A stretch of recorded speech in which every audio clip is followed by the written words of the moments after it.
Аллах Тағала андай нәрсені айтады, мысалы, аузу биллахи минаш шайтанир раджим. Ва амма ман хафа мақама раббихи ва наха нафса анил хава фа иннал джанната хиял мауа. Қараңыздар. Кім дейді? Раббысының алдында тұратын күннен дейді. Қорықса дейді. Алдымен осы керек екен. Түсіндіңіздер ме? Қорқу деген нәрсе керек екен. Қорықса.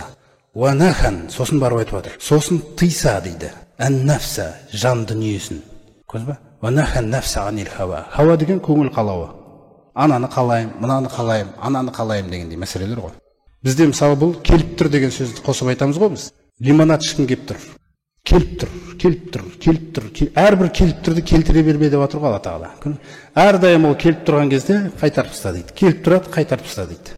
Сахабалар тіпті кейбір жаңағы рұқсат етілген болатын нәрсенің өзіне дейін күресуге тырысқан. Жаңа айтып тұр ғой, оңай болып кетеді деп. Оңай болып кеткен кезде ол, мысалы жаңағы Али радиаллаху анху мен Омар радиаллаху анху жолда кездесіп қалады. Сонда Омар радиаллаху анху ет сатып алуға шығып бара жатқан кезі болған. Онда бір Алла біледі, бұл етті енді алайын деп жатқан кезім екен. Түсіндіңіз ба? Сол жаңағы қайда амандасып сұрағаннан кейін ет алуға бара жатырмын дейді. Қараңыздар. Иштахайту иля лахм. Ет жегім келіп кетті дейді. Сонда Али радиаллаху анху ана жерде мынандай сөзді айтады. Акуллама иштахайта иштарайта. Әрдайым жегің келіп кеткен сайын сатып ала бересің ба дейді. Омар бітті, бүкіл жаңа түр өзгеріп кеткен наваяттағыдай. Жазғыру, олар бір-бірінің насихатын Алла Тағала айтып тұрғандай қабылдаған. Түсіндіңіз ба? Біз болсақ, сен кімсің маған айтатын деген. Біз өзгермейміз ешқашан. Егер алдыңдағы адаммен ғана жаңа істесетін болса. Содан Омар кетіп қалды, алмайды етті. Көрдіңіздер ме қандай нәрсе? Асыл болады ол. Егер одан кейін сәжде жасап, шүкір етіп, жақсы құлшылығын жасап атсаң, харамнан тоқтап. Бірақ олар сондай, олар харамнан тоқтағаннан кейін, олар әрбір келе береді, жаңағы келіп тұр деген нәрсеге дейін тоқтатып тастаған адамдар. Көрдіңіздер ме қандай мәселе? Біз ондай дәрежелерге жету үшін алдымен жаңағы бер жақтағы Алла Тағала харам еткен нәрселердің өзіне жаңағы бармаса да соған қарап қоюдың өзінен күресу керек бізді. Мысалы, өткенде айттық қой, Юсуф алейхиссаламда жаңағы уәзірі, патшаның уәзірінің әйелі азғырды. Ең соңында жаңағы соттан кейін ақталып шығады. Сол кезде мына сөзді айтады Юсуф алейхиссалам, қараңыздар. Жаңағы қашып баратқан адам ғой енді күнәдан. Сонда мына сөзді айтады. Уама убарриу нафси дейді, қараңыздар. Мен өзімді ақтамаймын дейді. Мына сөзді қараңыздар. Мен өзімді ақтамаймын. Инна нафса ла аммаратун биссу. Расында нәпсі дейді, ол жамандыққа бұйратта тұратын нәрсе дейді, қараңыз. Бұл ешқашан тыйылмайды екен бұл, түсіндіңіз ба? Бұл тыйылмайды. Бұйратта тұрады дейді жаман нәрсеге. Мен сондықтан өзімді ақтамаймын дейді. Нау іште ол бұйырып тұрады әрбір адамда дейді. Түсіндіңіз ба? Енді сөзді қосады. Илля ма рахима рабби. Тек егер Аллах Тағала рахымымен аман алып қалмаса деп жатыр. Көрдіңіз ғой? Рахымымен аман алып қалмаса, мына жан деген дейді, нәпсі деген. Бұл бұйратта тұрады, іздейді тұрады дейді осындай нәрсе. Әсіресе біздің қоғамда неше түрлі нәрселер қазір әлемде, небір нәрселер көбейіп кеткен кезде, көздер үйреніп қалған. Көрдіңіз ба? Сол жерлерде жағы бұл ізденеді тұрады ол. Инна рабби ғафурур рахим. Расында менің Раббым өте кешірімді, өте мейірімді дейді.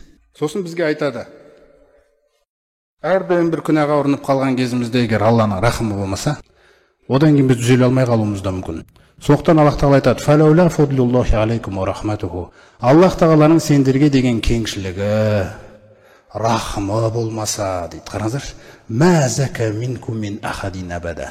Ешқашан сендердің іштеріңде ешкімді тазартпай сөбетінде қалдырар едім дейді. Қараңыз қандай нәрсе болып жатыр. Қандай нығмет сырттан келіп жатыр да, біз ана көбінесе көзімізге көрінетін нығметтерді көріп жатырық қой.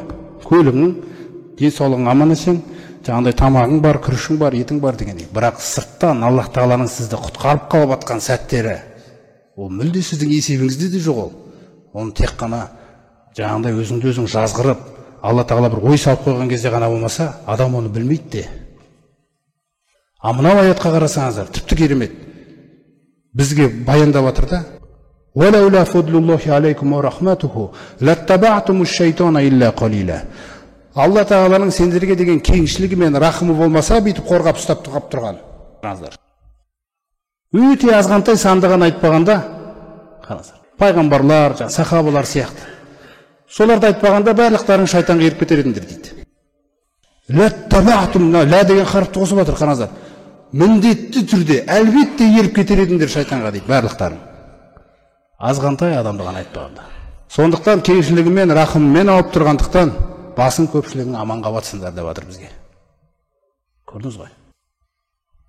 Міне сондықтан бұл нәпсі деген нәрсе, бұл сіздің өзіңіздің қолыңыздағы нәрсе.